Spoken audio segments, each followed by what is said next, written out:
Sourabh Gupta joins me now. He's a senior Asia-Pacific International Relations Policy Specialist at the Institute for China-America Studies. So, Sourabh, what is your big takeaway from this international forum and President Xi Jinping's plans for the future? For me, the biggest takeaway is that the Belt and Road isn't going away. It is, in fact, being reinvigorated. It is, in fact, going to evolve. It is being multilateralized. And it is, as Mr. Xi himself has said, to protect the right of development and the right to development for every country. And that is the underlying purpose and goal of the Belt and Road Initiative. What about the Western criticism, Sourabh, that BRI has saddled poor developing countries with loans they simply cannot repay? You know, this is actually a very useful time to discuss that because China is just coming out of two very successful debt restructuring agreements. You know, folks used to say China puts all this debt on these countries and then uses that as a means to lever its influence. And if you think about levering influence, then you are not going to restructure their debt and take a massive haircut as it has taken in the case of Zambia and in the case of Sri Lanka. And so I think that argument is beginning to collapse out there. But the fundamental problem, I think, in the area of debt relief, in the area of development finance is it's not about China. It's primarily that there are a lot of private players now, private bondholders now, who have entered the space. And while governments and state players are willing to provide debt relief, these private players are not willing to provide debt relief. They do not restructure their debt.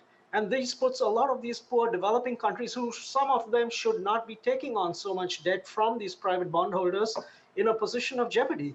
I think China has shown that it is willing to provide very credible debt relief. It talked about it, and it has also translated its words into action. And President Xi didn't, not that I saw at least, didn't make any specific references or direct references to the United States. But he said, we do not engage in ideological confrontation, geopolitical games, nor clique political confrontation. That was a message for the West, wasn't it? It was a message for the West. And I think there's another message that the Chinese have always had. You are welcome to come into the Belt and Road Initiative or to cooperate with the Belt and Road Initiative at any point of time.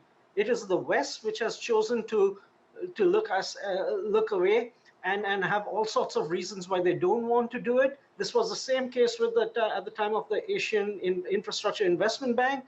And I think the West has not been terribly wise in this regard. The West has tried to come up with many of its own plans, but it is not in a position to resource it. And its latest plan, which was the IMEC corridor from India via Saudi Arabia to Israel and Europe, I think is collapsing within 1 month of its enunciation.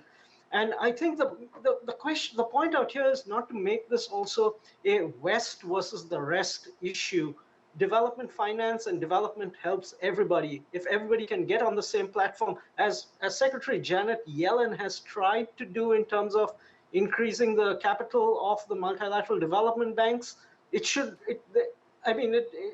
is no contradiction for the West then to also participate in or cooperate with the Belt and Road Initiative to have development-related projects, climate finance, climate-related projects, and just resolve many of these large transnational issues, challenges that we face today. And so I hope they will take a wiser route in terms of how they want to engage with China in terms of development and climate change. And Sourabh, finally, if you are an investor, if you are a foreign firm, were you happy with what you heard from President Xi Jinping? Yeah, I would be happy. I mean, they are welcome to participate in these initiatives. I would prefer that China broaden out and bring in private investors and contractors and foreign subcontractors who are not necessarily even in Belt and Road countries and help participate in the project. But from their point of view, what they wanted was predictability, they wanted stability, and they wanted the money to follow, that commitments are put into action. China has done that in the past, and there's every reason to believe that that will follow in the future. Yeah, and President Xi pledged to create a fair environment for foreign firms. No details on that yet. Sourabh Gupta, thank you very much for your time.